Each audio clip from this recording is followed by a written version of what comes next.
अधीन था, राजशाही तानाशाहियों के अधीन था। डेमोक्रेसी का मतलब सत्ता या राजशाही नहीं है। डेमोक्रेसी का मतलब है जनता की व्यवस्था, जनता के द्वारा, जनता के लिए। तो ये सत्ता वत्ता शब्द भूल जाओ। इस बात को कि बहुजनों की सत्ता होगी, बहुजनों के तो मेंबर अभी भी बहुत हैं जिनको जनप्रतिनिधि कहता है इंडिया का कानून, मगर इंडिया के जनप्रतिनिधि रहने की बजाय पार्टियों के प्रतिनिधि हो गए हैं। बदमाशी चल रही थी इसके अंदर। पार्टियों के बंधुआ मजदूर जिनको आप अपना मानते हो, ये एससी समाज का, ये एसटी समाज का, ये फलाने समाज का है, सारे के सारे मदारी के बंदर हैं पार्लियामेंट के अंदर।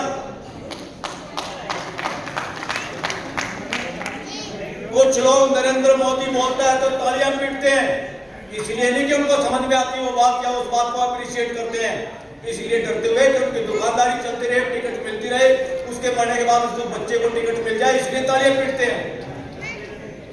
तो साथियों, इस देश में किसी को भीख मांगने की जरूरत नहीं है, यह अधिकार है। और किसी की हिम्मत नहीं, किसी के बाप का ये देश नहीं, किसी के बाप की ये सरकार नहीं, किसी के बाप की ये जुडिशियरी नहीं। लोकतंत्र में और सबसे ज्यादा गुंडागर्दी अगर चल रही है तो देश की सुप्रीम कोर्ट और हाई कोर्टों में चल रही है, उसके लिए ध्यान देने की जरूरत है। वहां लोग ये सत्ता वत्ता से कुछ नहीं होने वाला। तुम पार्लियामेंट में कानून बनाते हो, वहां बैठ के मनवादी गणवादी जज उसको तुम्हारे बनाए हुए कानून को लात मार देते हैं। बैठे रहो, तमाशा देखते रहो, एमएलए एमपी बनाते रहो, चीफ मिनिस्टर प्राइम मिनिस्टर बनाते रहो, कुछ नहीं होने वाला। आदिवासी राष्ट्रपति बन गई। कई बार मुझे ये लगता है, ये कहना पड़ता है मुझे कठोर हृदय से, कहते हैं बहुजनों की सरकार थी, यूपी में बहुत अच्छा काम किया बहन मायावती ने। अरे भूतकाल की पीड़ा पुराने सांप की लकीर को पीटते रहोगे क्या? आज की बात करो। कहां है बहन जी? क्या बोल रही है बहन जी? किसने रोका बहन जी को बोलने से? पहले से ज्यादा पैसा उसके पास, पहले से ज्यादा फ्री है वो बोलने के लिए। उस पर किसने लगाम लगा रखी है आपके हितों के लिए बोलने के लिए? ये छोड़ दो। जाति पाति और मेरी जाति का एमएलए बन गया, मेरे रिलीजन का एमपी बन गया, मेरी जाति का चीफ मिनिस्टर बन गया, इन बातों में कुछ नहीं। मानवता की जाति का कौन एमएलए एमपी है? मानवता के लिए कौन तैयार है? देश के संविधान के लिए कौन तैयार है? देश का प्रियम्बल कौन से नेता को पता है? देश का प्रियम्बल कहता है 3 तरह का न्याय दो, ये गारंटी है। और उस न्याय का प्रमाण है देश में फ्रेटर्निटी। देश का भाईचारा सबसे घटिया गिरावट पे है। यहाँ हर आदमी को रोज सुबह शाम बूटी पिलाई जाती है हिंदू मुसलमान की जातियों की। और कहना पड़ता है बार बार। यूजीसी का मामला रेगुलेशन का तो आपके सामने आ गया। भ्रम है क्या किसी को कि ओबीसी है प्राइम मिनिस्टर? इससे पता चलता वो ओबीसी नहीं है, ये प्रमाण है। उसका वकील सुप्रीम कोर्ट के अंदर, जिस वकील की ड्यूटी है संविधान को बचाने की, संवैधानिक संस्थाओं के बनाए हुए कानूनों को पैरवी करने की, वो चुप रहते हैं वहां पर।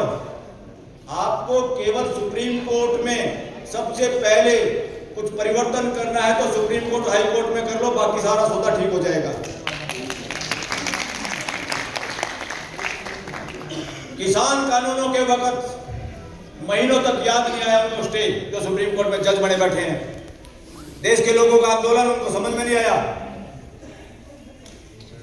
2 बच्चों की मां वेमुला की और तावड़ी की, उन बहादुर माओं को हम सैल्यूट करते हैं जिन्होंने 7 साल तक संघर्ष किया। और वो तो अच्छा है, उस वक्त जो जज था जस्टिस रमन्ना, कोई और होता वो नोटिस भी नहीं होना था, ये काम भी नहीं होना था।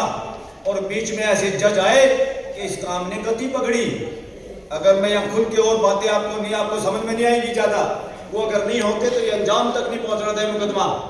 वही सुप्रीम कोर्ट, वही चीफ जस्टिस खुद कहता है इसको करो भाई काम को, और जब कर देते हैं इतना इमीडिएटली उसको पता चल जाता है कि ये तो भाई भयंकर कानून है, ये तो जाति पाति को बढ़ाएगा। और एक अफवाह फैलाई जा रही देश में कि सो कॉल्ड, और एक भाषा का यूज आप करना बंद कर दो। कोई कोई सवर्ण नहीं, कोई सोने का आदमी नहीं। नॉन शेड्यूल कास्ट संविधान में जिस तरह के नागरिकों का वर्णन है और जिस तरह का नहीं है डिटेल में, उसको जर्नल भी मत कहो। Non scheduled caste, non scheduled tribe, non minority, वर्णवादी, मनुवादी, ये उसका प्रेमाती समझ है। उनको पता चलता है जातिवादी बढ़ेगा। अरे जातिवाद तुम्हारे दिमागों में गोबर भरा हुआ है। और अब कहने में बुराई नहीं, ये जन जन को कहनी पड़ेगी। सुप्रीम कोर्ट और हाई कोर्ट पे कब्जा है वर्णवाद का, मनुवाद का। मैं बार बार चिल्ला रहा हूँ सुप्रीम कोर्ट के अंदर से, ताकि इस देश के लोग जाग जाएं, इस बात का पता करें। कुछ नहीं होने वाला, सीएम बना लो, अपना पीएम बना लो, उनके बस का कुछ नहीं। आज जो पीएम बैठा है उसके बस का जब तक है, अगर कोई बंदर मदारी के इशारे से तमाशा दिखाता रहता है, उस बंदर को भुगड़े से देता रहता है मदारी। जिस दिन आरएसएस का एजेंडा के खिलाफ चलेगा प्राइम मिनिस्टर या कोई सीएम योगी, इन दोनों की दुकानदारी 1 मिनट में फेल हो जाएगी। ये कहीं के नहीं। ये सारा दारोमदार ये है कि वो इनसे गलत काम करवा रहे हैं, गलत एजेंडा, कंपटीशन है इनके अंदर।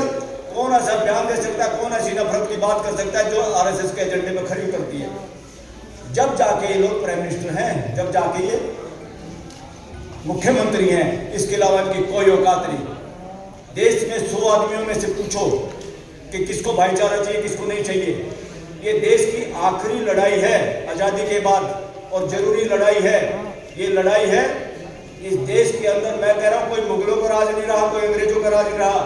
अल्टीमेटली उस दौरान भी वर्णवादियों का, वनवादियों का राज रहा। आप क्यों नहीं समझते इतिहास को? अपने बच्चों को बताओ, ये भाज लूज के रिजर्वेशन शब्द का भी विरोध करो। कोई रिजर्वेशन नहीं है। देश के संविधान के हिसाब से इस देश की गवर्नेंस के अंदर इस 145 करोड़ के देश को चलाने की व्यवस्था में सबकी भागीदारी सुनिश्चित करना ही संविधान का लक्ष्य है। अब काहे को भिखारी बने रिजर्वेशन? आज की जो मैं एजेंडे में पढ़ रहा था, इसमें था 27% ओबीसी के लिए ये वो। अभी जस्टिस गवई के वक्त में एससी का रिजर्वेशन सुप्रीम कोर्ट में लागू हुआ। देश के लोगों को पता भी नहीं होगा कि देश में कब से ये लागू है, मगर सुप्रीम कोर्ट में लागू नहीं था। वहां आपका कलर चपरासी भी नहीं लग सकता था।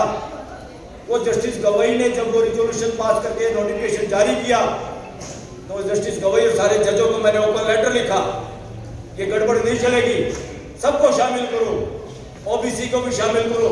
जस्टिस गवई ने इसमें और अच्छा एक काम किया। मैं इसलिए प्रशंसा करता हूँ उनकी। कई बातों में मैं उनकी बुराई करता हूँ कि अपने भतीजे को जज बनाने के चक्कर में, अपने सीनियर के किसी को जज बनाने के चक्कर में उस आदमी ने वो काम नहीं कर पाया जो वो कर सकता था।